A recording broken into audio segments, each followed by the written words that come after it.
Hamınıza salam, əziz və dəyərli izləyicilər. Digər videolardan da sizə özümü yetəri qədər tanıtmışam və biz məhz bu videoda sizinlə bərabər özümün gələn il 9-cu sinif olacağını qeyd edirəm və sizin üçün qısa da olsa kiçik 3 tövsiyə verəcəm ki, bu tövsiyələr nələrdir? Ümumiyyətlə siz hər gün yay tətilində belə davamlı şəkildə bir proqram qurmalısınız və o proqram üzrə çalışmalısınız ki, 9-cu sinifdə heç də əziyyət çəkməsiz sentyabr ayı başlayanda məhz.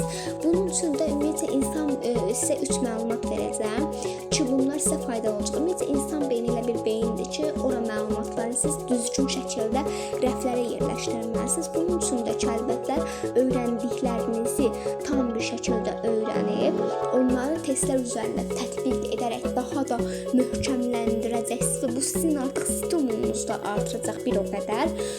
Və son olaraq da deyə bilərdim ki, o öyrəndiklərinizi daha çox müəllimlərinizdən araşdırın, sorun, özünüz də öyrənin, daha tez öyrənəcək yollara əl atmayın, bir çox yerlərdən araşdırın, YouTube kanallarından və s. Sizi çox sevirəm, digər videolarda görüşmək ümidi.